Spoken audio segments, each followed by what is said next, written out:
All right, hello everybody, and welcome to another edition of Within the Pixels. My name is Bert Blevins, and today we're going to be looking at Privilege Manager, a product of Delinia's, and we're going to be specifically looking at approval policies. So, where I'm going to take you through how one's created and then one in action. So, essentially, an approval policy is if you have a catalog of software that is sitting there in your database, and you say, hey, people that want to install this particular package or run this particular application need to go through an approval policy.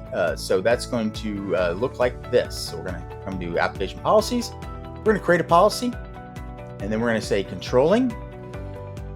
And we're going to come in here and we're going to elevate. So a lot of times what's happening there is that when you do an approval policy, the user wants to be elevated for a variety of reasons: installation, running a particular process, running a program, and so forth. So we're going to pick elevate, come into require approval. Okay, so next up here, then we can pick our executable or installer packages as scripts. So I can just pick on executables and show you what's next. And then we have different options here, an existing filter that we've already created within the system that can come from like files that you have inventoried, and you've created a different conditional policy for that, aka a filter.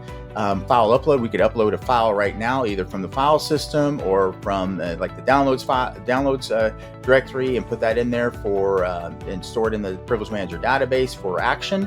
And then inventoried file, that would be a file that was scanned by the Privilege Manager agent, brought back into Privilege Manager, and then you can key off that. So what we can do here is any of these options are fine.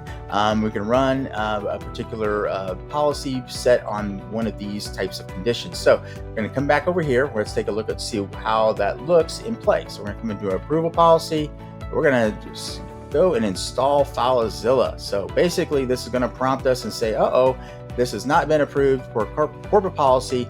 Please enter your justification to continue. But this is an approval. So, and also want to point out that you can change this logo on here. You can make that your logo, and you can modify this as well. There's also an HTML format here if you want to get really detailed with your instructions. I'm using the Windows version, the iteration of the prompt box here. So I'm going to put in here into the reason for a demo. All right, so we're going to click continue, and then we're going to pop on over. I'm logged in as an admin into this particular console, console meaning the Privilege Manager UI.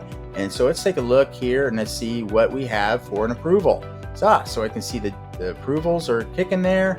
Pop over here, we can see here's our one that we just triggered. So we're going to see all the details from this. Here's our reason. Here's what we're running. Here's the computer that's going to run on, and the file path of the particular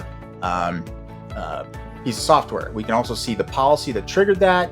We can see the user, and we can see the timestamp. So we got all this in place. So I'm going to click approve, and we're going to watch this approval message turn approve. But for that, we can need to pick here. Is this just for one time, or is this we're going to do this for a couple hours or so forth? So I'm just going to pick a one-time use. Maybe for more complicated installs or applications that need to be run repetitively, maybe over the course of 3 or 4 hours or 8 hours, you could do that for a time period on the approval. So now we see that this has been approved. If I was to click continue, which I will, we'll see the installer prop up, and we'll get going on that. So I'm going to click cancel here because we don't need to watch me install FileZilla client, but you get the picture, you get the point. That is Privilege Manager. That is an approval process for an application or a process running within Windows, and that gives you the level of elevation that you need to run and do your business. So with that said, that is all I had to cover for this particular session, and thank you for watching.